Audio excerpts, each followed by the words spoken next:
Alright, so what this video about is being the guardian, the gatekeeper of your subconscious mind.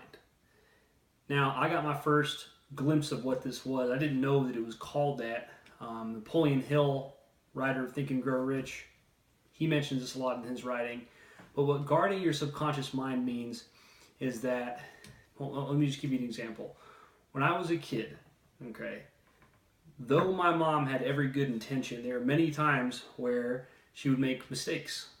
And she's, as a kid, you want to think, well, this is my mom, and this is this infallible, or your dad, or whoever, but there's these people that are supposed to take perfect care of me, and basically be these infallible creatures that are there, and they give me guidance, and they tell me what to do in life, and everything's good, and I should just listen to everything that they say. But my mom started making some mistakes, okay? And what I learned as I noticed that she was right on some things, wrong on other things, was I had to guard my own mind. I had to, in essence, go, hey, just because this person makes me feel good, or just because I like this person, or just because this person loves me and I love this person, doesn't mean that all the thoughts or the ideas that they're giving to me, or the information they're giving me, or lessons of life they're teaching me are correct. They're not all 100% good to go. Okay, some of them are good, some of them I can use, anybody could use, other ones not necessarily.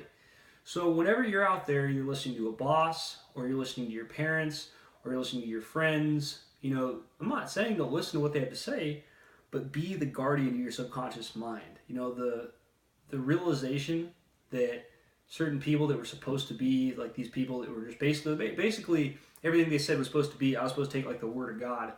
I realized that wasn't true early on in my life, and it's been a huge gift because it's caused me to filter and to analyze the information that I get in my conscious mind before I put it into my subconscious mind. And I guess you could go ahead and say the conscious mind is more of just like you heard it, but then the subconscious mind is you going, hey, I'm going to let that into my own, operating system. I'm going to take this and I'm going to act on this and use this in my life.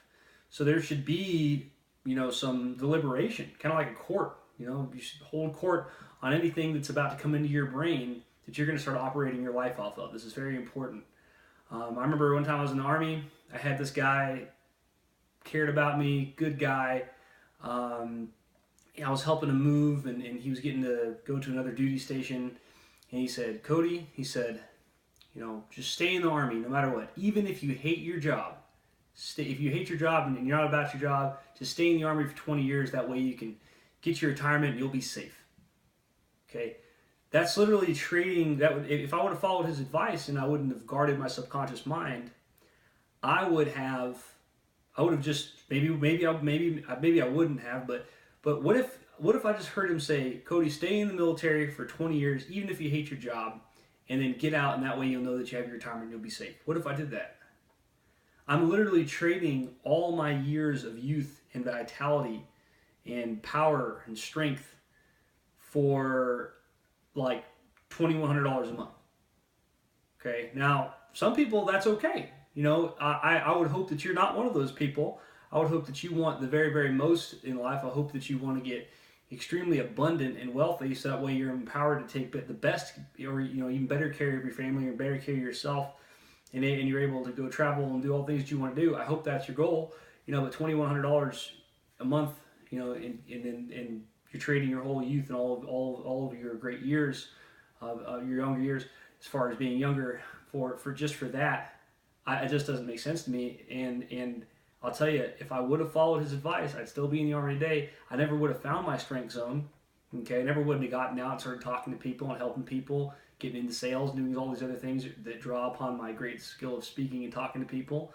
And yeah, I mean, I was the guardian of my subconscious mind, and for the second I heard him say that, I was like, that is bullshit. Now, he told me 100 other things that were great. That was complete horseshit. So whenever you're getting information from somebody, whether it's a boss or a friend, whatever it is, think about it. Is this good information? Is this going to limit me if I act on this? Is this going to empower me? Is this going to bring me up? Because it could go one of two ways. I'm speaking on it more on the defense, but as far as trying to defend from negative things, but there are plenty of great things that you can adopt and use. But just take the time to be that guardian of your subconscious mind. Take the time to break that down. You know, whatever thought or whatever idea somebody is giving you or knowledge they're giving you, break it down. You know, hold court on. Don't just let the gates open to anything and everything that people show you, whether that be the people or the news or your parents or your friends or anybody. Okay, so be the guardian of your subconscious mind, and use and act on that which you've analyzed and checked over several times, because at the end of the day, your subconscious mind is ultimately what you operate off of. Let's make what you operate off of something that's fantastic.